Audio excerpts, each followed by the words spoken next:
Two successful entrepreneurs, Ed Mylett and Andy Frisella, talks about the rooms. Yes, there are rooms. In our culture, we don't really hear about these conversations, but they actually break it down and they talk about the rooms and what the rooms do if you get out of line. I mean, they actually break it down. And these guys between them two have multiple companies, and they're actually breaking it down. So I'm gonna leave a link below where you can hear the whole thing. But right now, they're gonna talk about the rooms. Check it out. Everybody, a young business owner, and I'm not saying young in age, I mean young in your business. Less than 5 years, I would say. Your competition is so much higher because of where you're at. There's more people. And so if you guys would just fucking hang in there, in another 5 years, you go it works like a pyramid, right? These people consolidate or they go away or they do something different. And now all of a sudden, instead of 10 people you're competing with 5. And then if you hang in another 5 years, it's 2 or 3. You know what I'm saying? So true. Like you start to know everybody. Yeah. The big thing as an entrepreneur is you want to be in the 20-year room. Yeah. Exactly what you're saying. The 1-year room is loaded with failure, and you look around, you're like, this stuff doesn't work. Nobody makes it. 5-year room, there's a couple people that have won, and there's fewer people in the room. You get to the 10-year room, you're a 10-year entrepreneur, whatever you do, there's some winning going on. But you get to the 20-year room of being an entrepreneur, people are winning in that damn room. Yeah. And it's a very small room. And to your point, you can compete in there. Most people look at entrepreneurship like it's the 1-year room all the time. It isn't the 1-year room. No. 5 years from now, it's a different room. 10 years from now, it's a different room. Trust me, as an older dude, 20 years from now, if you're still an entrepreneur, if you're still executing your business, that's a pretty good room you're probably standing in. Yeah. Just being there will be pretty good for you. You know what's cool about the dynamic of the 20-year room is that, dude, it's competition, but it's also friendly. Yeah. But you do get to that. And that's another thing I'm learning. Like, I just be real. Like, I'm recently in the 20-year room, right? Yes. Like, this is our 23rd year. Okay. So now I'm in the room and I'm pretty much the youngest guy in that room most of the time. And I'm starting, when I first got in that room, and Ed, you helped me with this, I'm burning everybody down. Yeah. You know what I'm saying? Yeah. Like, but what I didn't realize is that all these dudes, they want to help me. You know what I'm saying? And then when I started realizing that, I'm like, oh, fuck, dude, this is like a fraternity. Yeah, this ain't the 5-year room anymore. Yeah. And guys, that's what you never hear that talked about, but it's so true. It is true. There's so much disrespect in the 5 and 10 years, but then when you get to the 20 years, you still have those young punks that come around every fucking couple years. Yeah, there's a dick or two in the 20-year room, but you there know aren't what that happens? They get kicked off the fucking ladder, That's dude. Right. So the ladder to success, in the beginning, you're climbing it. And there's people above you on that ladder, no matter who the fuck you are. Mm-hmm. Above me, above you, above fucking everybody. And what happens is if you get up that ladder with the bad attitude, guess what happens? Those guys above you, they can either reach down and pull you up, or they can kick you off the fucking ladder. And dude, you don't want to get kicked off the ladder for the wrong attitude, because it happens all the time.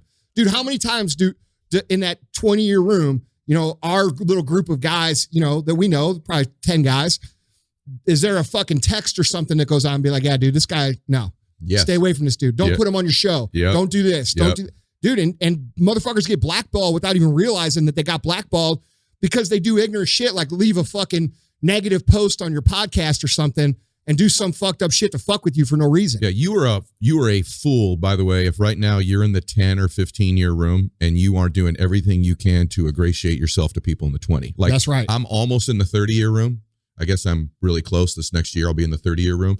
But I am around dudes who are in the 40-year room. I'm even around a few that are in the 50-year room. Yeah. And their lives are freaking bananas. Yeah. I want to do everything I can to be in good graces with those dudes to learn from them. So you gotta be real careful what you say, what you comment on, what you share, gossip, all that stuff we talked about earlier in the show. Yeah. It's going to hurt you when you get to that 20-year room because they'll kick your ass out. Yeah, dude, don't fuck with people, man. Yep. Like that's really what it comes down to. Don't fuck with people. Pretty simple. Yeah, like, dude, I know a lot of you guys are, you think you're doing something, you think you're cool, and you think you could take a bite out of the fucking guy that's like up the ladder from you, bro, that will come back to fuck you. Because what happens is, and what you don't realize is, those motherfuckers have a lot of resources. And instead of like going to fight you on the Instagram, that's not what they do. What they do is they make your life really fucking hard without saying a word, right? They're running ads to your account. They're fucking hiring your employees. Dude, and all of a sudden, all this bad shit starts happening. You can't figure out what the fuck's going on because you fucking made an ignorant comment to someone or disrespected them. I will dismantle you, bro, by supply chain with a smile. Yeah. I'll just go buy all your shit and you can't buy anymore. Yeah. You know what I mean? Like those are relationships. Like, hey man, like, yeah, fuck with me. But that's an example. Like, that's the example of what happens. Like, dude, that's why when you're young, and what Ed said, you're 1,000,000% right. Bro, if I did anything wrong, it was that.